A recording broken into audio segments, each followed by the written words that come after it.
ಇವತ್ತಿನ ಮುದ್ದು ಸೊಸೆ ಸೀರಿಯಲ್ ನಿನ್ನೆಯಿಂದ ಕಂಟಿನ್ಯೂಷನ್ ಇರುತ್ತೆ. ನಿನ್ನೆ ಶಿವರಾಮೇಗೌಡರು ಫುಲ್ ಸಿಟ್ಟಲ್ಲಿ ಸುಭಾಷನ್ಗೆ ಹೊಡಿತಾನೆ ಇರ್ತಾರೆ. ಅದಾದಮೇಲೆ ಅವನನ್ನು ಮನೆ ಬಿಟ್ಟು ಹೋಗೋಕ್ಕೆ ಹೇಳ್ತಾರೆ.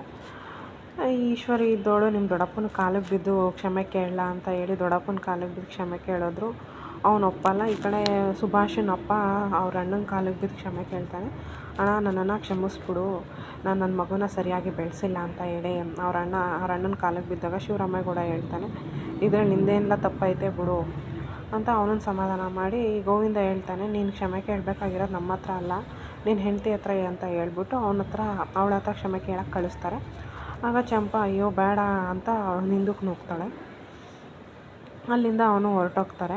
ಅಜ್ಜಿನೂ ಬಂದು ಬೈತಾರೆ, ಏನೇ ಅವತ್ತು ಹೇಳಿದೆ ನನ್ನ ಮಗುನ ಸರಿಯಾಗಿ ದಾರಿಲಿ ನೋಡ್ಕೊತೀನಿ ಅಂತ, ಇದೇನಾ ನೋಡ್ಕೊತಾ ಇರೋದು, ಇನ್ನು ಮುಂದೆ ಆದರೂ ಕರೆಕ್ಟಾಗಿ ಇರೋಕ್ಕೆ ಹೇಳು ಇವನಿಗೆ, ಇಲ್ಲ ಅಂತ ಅಂದರೆ ನಾನು 4 ಹೊಡಿತೀನಿ ಅಂತ ಅಂದ್ಬಿಟ್ಟು ಅಜ್ಜಿ ಅಲ್ಲಿಂದ ಹೊರಟೋಗ್ತಾರೆ.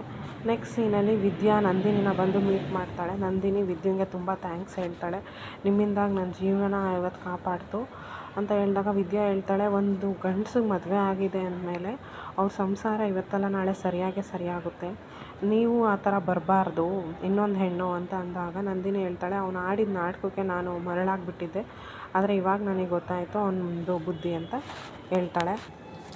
ನೆಕ್ಸ್ಟ್ ನಂದಿನಿ ಹೇಳ್ತಾಳೆ, ಚಂಪಾ ಅವ್ರಿಗೆ ಹೇಳ್ಬಿಡಿ ನಾನು ಇನ್ನು ಮುಂದೆ ಅವ್ರ ಜೀವನದಲ್ಲಿ ಯಾವತ್ತೂ ಬರೋಲ್ಲ, ಮತ್ತು ನೀವಂತ ಒಳ್ಳೆಯವರು ನನಗೆ ಫ್ರೆಂಡ್ ಆಗಿರಬೇಕು, ಇನ್ನು ಮುಂದೆ ನಾವಿಬ್ಬರು ಫ್ರೆಂಡ್ ಆಗಿರೋಣ ಅಂತ ಹೇಳಿ ಇವರಿಬ್ಬರು ಡಿಸ್ಕಷನ್ ಮಾಡ್ತಾರೆ.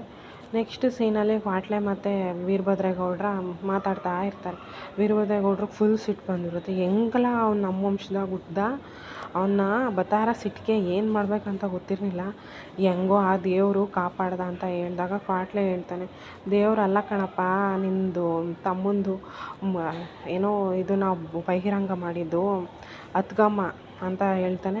ಆಗ ವೀರಭದ್ರೇಗೌಡರು ಹೇಳ್ತಾರೆ, ಯಾಕೆ ನೀನು ಯಾವಾಗ ನೋಡಿದ್ರು ಅವಳ ಹೆಸರು ಹೇಳ್ತೀಯ, ಅವಳು ಹೆಂಗ್ಲ ಹಿಂಗೆ ಮಾಡೋಕ್ಕಾಯ್ತದೆ ಅಂತ ಹೇಳಿದಾಗ ಕ್ವಾಟ್ಲೆ ಹೇಳ್ತಾನೆ, ಅದು ಮಾವ ಸುಭಾಷನ ಹಂಗೆ ಮಾಡ್ತಾ ಇದ್ದಿದ್ದು ಅತ್ಕಮ್ಮಂಗೆ ಚೂರು ಇಷ್ಟ ಆಯ್ತಿರಲಿಲ್ಲ, ಅದಕ್ಕೆ ಅವರು ಅವ್ನು ಬಿದ್ದರು, ಅವಾಗಿದೆಲ್ಲ ಹೊರಗಡೆ ಬಂತು, ಅತ್ಕಮ್ಮನ ಮನಸ್ಸಲ್ಲಿ ಈ ಮನೆ ಬಗ್ಗೆ ಸಾನೆ ಪ್ರೀತಿ ಅದೇ, ಆದರೆ ಯಾರಿಗೂ ಅತ್ಕಮ್ಮನ ಬಗ್ಗೆನೇ ಅರ್ಥ ಆಯ್ತಿಲ್ಲ, ಒಬ್ಬೊಬ್ಬರು ಅರ್ಥ ಆದ್ರೂ ಇದನ್ನು ಹೇಳ್ತಿಲ್ಲ ಅಂತ ಅಂದ್ಬಿಟ್ಟು ಅಲ್ಲಿಂದ ಹೊರಟೋಗ್ತಾನೆ. ಸುಭಾಷ, ಈಶ್ವರಿ ಮತ್ತು ಅವರಮ್ಮ ಈಶ್ವರಿ ಮತ್ತು ಅವ್ರ ಅಕ್ಕ ಚಿತ್ರ 3 ಜನನೂ ಈ ಕಡೆ ಡಿಸ್ಕಷನ್ ಮಾಡ್ತಿರ್ತಾರೆ.